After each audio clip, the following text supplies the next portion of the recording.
Imagina que el mundo aún no tiene sonido, que solo se escucha el viento recorriendo los montes, el rumor del agua entre las piedras, el canto de un ave que se oculta entre las ramas. Así comenzó todo.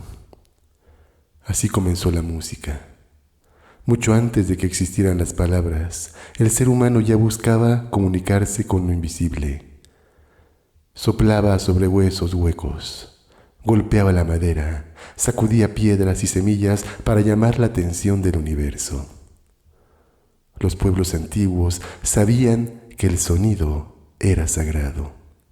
Era una forma de despertar a los dioses, de honrar el amanecer, de acompañar el paso del sol y el sueño de la luna.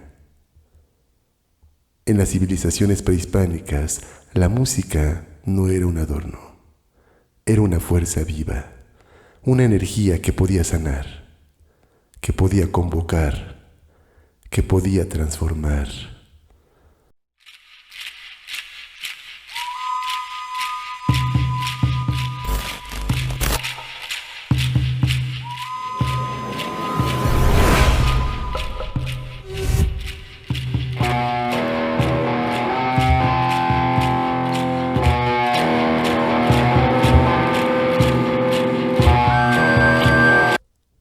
Los antiguos miraban el mundo como una red de vibraciones.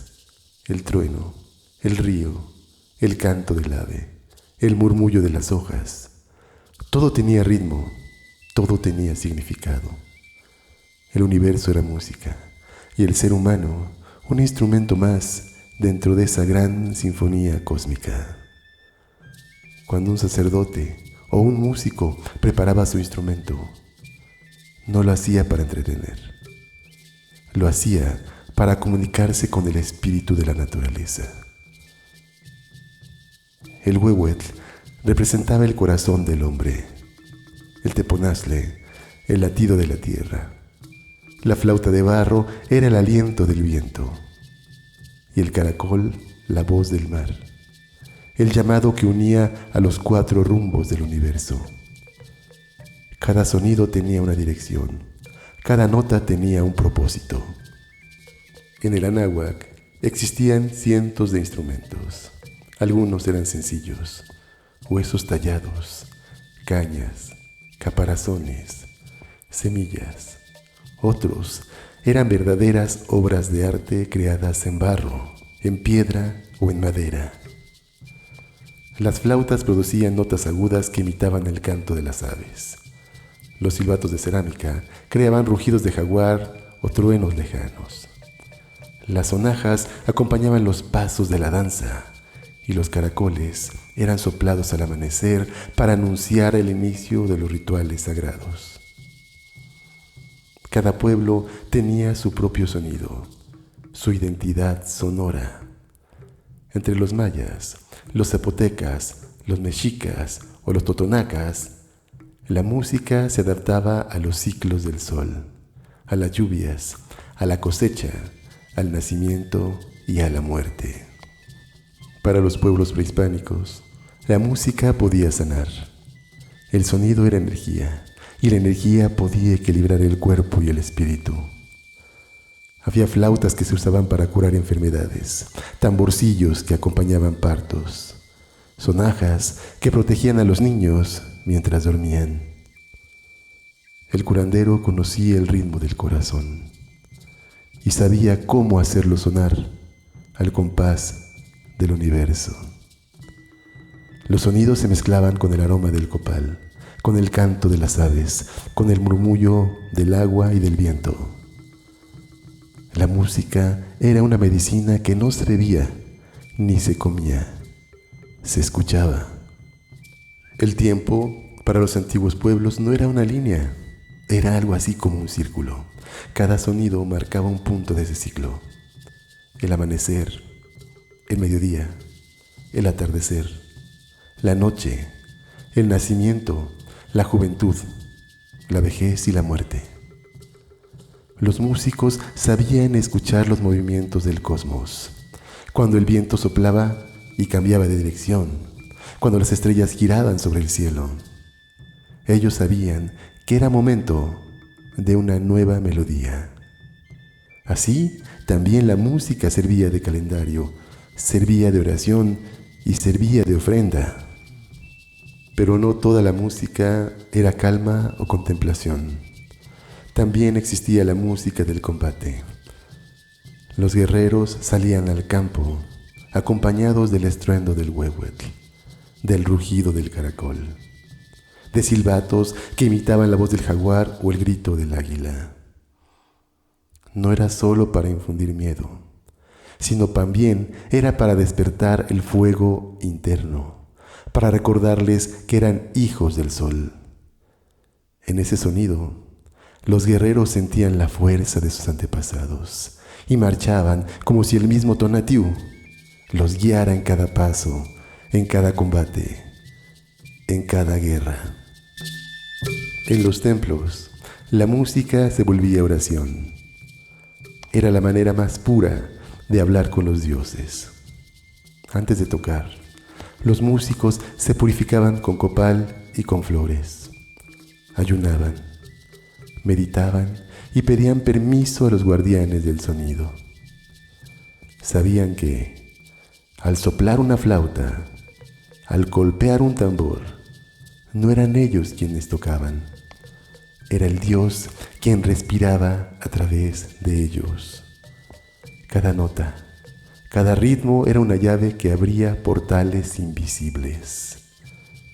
Y cuando la música terminaba, los presentes permanecían en silencio, porque sabían que en ese silencio aún habitaban los dioses. A los músicos se les llamaba tlamacasque, los que ofrecían conocimiento. Eran guardianes del equilibrio entre los mundos. Sabían cómo una nota podía cambiar el clima espiritual de un pueblo, cómo un ritmo podía convocar la lluvia o podía alejar la enfermedad. No existían partituras. La música vivía en la memoria, en el pulso, en la respiración. Cada generación enseñaba a la siguiente generación con paciencia, de corazón a corazón, de espíritu a espíritu. Después de tocar, venía el silencio. Un silencio que no era vacío, sino lleno de presencia. Era el momento en que el eco del sonido regresaba al mundo de los dioses. Los sabios decían que en el silencio se revela el alma del universo. Y en ese instante, el músico comprendía que él mismo era un instrumento, que su cuerpo, su voz y su espíritu eran parte del gran sonido del cosmos. Con la llegada de los conquistadores, el sonido sagrado fue perseguido y fue silenciado. Los templos fueron destruidos. Los instrumentos fueron rotos o enterrados. Pero el sonido no muere. Permanece en el barro, en la piedra, en la memoria, esperando el momento de despertar. Siglos después, los arqueólogos hallaron flautas y caracoles, y cuando alguien volvió a soplar en ellos, el pasado habló otra vez. Era como si los antiguos regresaran, como si sus voces hubieran estado dormidas en la tierra, esperando a ser escuchadas. Hoy, los sonidos prehispánicos vuelven a la vida, en los talleres, en las montañas, en las plazas y en los escenarios.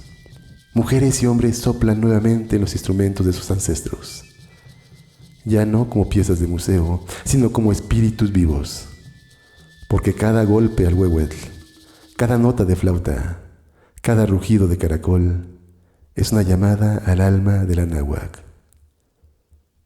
La música prehispánica no pertenece al pasado, sino al corazón del presente. Los antiguos decían que cada persona tiene un sonido propio, un tono único que vibra con su espíritu. Cuando el ser humano olvida su sonido, pierde su rumbo, su esencia, su destino. Por eso, escuchar los sonidos prehispánicos no es un acto histórico, es un acto de reencuentro. Es cerrar los ojos y recordar quién eres, de dónde vienes y qué voz te habita por dentro. Porque en cada vibración, en cada eco, en cada nota que despierta el aire, resuena el llamado de los ancestros. En el rugido del jaguar, el canto del cenzontle, la voz del agua, el pulso de la tierra, la respiración del universo. Y cuando termina la música queda el silencio. Pero ese silencio no es vacío. Es el eco eterno del espíritu humano que sigue sonando desde el origen del tiempo hasta el último aliento del mundo. Tlazocamati-Miec. Muchas gracias. Hasta pronto.